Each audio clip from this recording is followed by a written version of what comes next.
negotiations. Now, credit rating agency Moody says that there is slim chance that it may change its stable outlook for the country, even though it's in recession. The economy entered into a technical recession after registering negative growth for 2 consecutive quarters. Moody's is holding a conference on Sub-Saharan Africa in Sandton today. They say they'll be looking for commitment in fiscal consolidation at the October medium-term budget speech in order to maintain their outlook. Moody's more than halved its forecast for South Africa's GDP growth after news that the economy fell into a recession in the second quarter. The agency expects the economic recovery of the country to be slow. Moody's is the last of the ratings agencies to keep the country's long-term foreign currency debt in investment grade. To tell us more about this, we're joined from Sandton by Nompumelelo Siziba. Good afternoon, Nompumelelo. Take us through what's happened at the conference so far. Thanks very much, Nzinga. Yes, well, there have been a number of presentations here that Moody's have delivered, and basically they did obviously drill down into the South African economy. It's the Sub-Saharan African conference that's taking place, but of course we're focused on South Africa. And what they've said is that now that we are in a recession, there are concerns about the fiscal stability to be able to collect revenue. Obviously, in an economy that's growing very slowly, it means that the fiscus will get less revenue. And so what they've said is that it's quite important that the fiscal authorities, including SARS, they make every effort to ensure that people who are trying to evade taxes, for example, that they make sure there are mechanisms in place to do, to try and fill whatever gaps there are to get that money, because it is inevitable that there's going to be less of a tax take. And of course, the Finance Minister, Sandton, did say that earlier.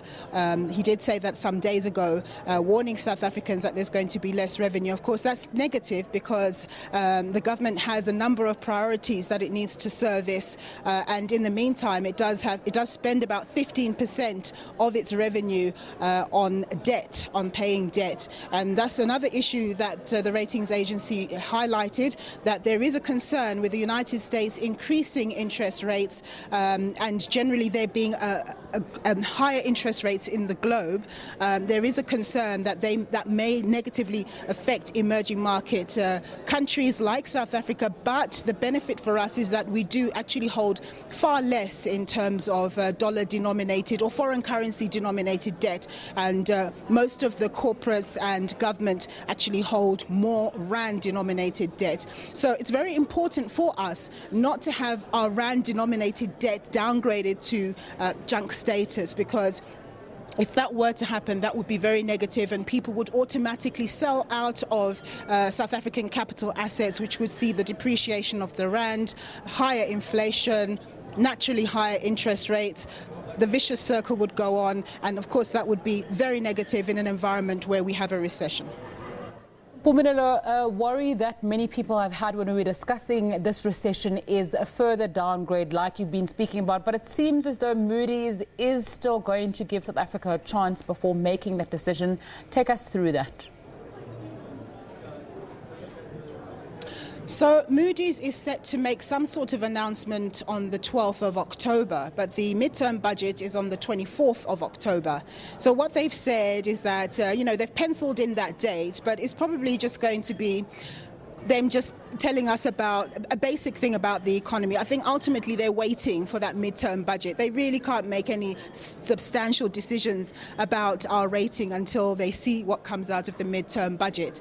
And they want to see the numbers. They want to see how government is going to juggle its numbers in an environment where it's getting less revenue and where the priorities are still higher. One of the things that they flagged was that higher than budgeted for wage increase for the public sector, up north of 7%, saying that, government needs to go very careful on what it decides, and it has to be very strict going forward. So they're watching for that, and if they get an indication that government is not in a position or not able to communicate that could have an adverse effect for us. But they seem to be talking very positively about South Africa.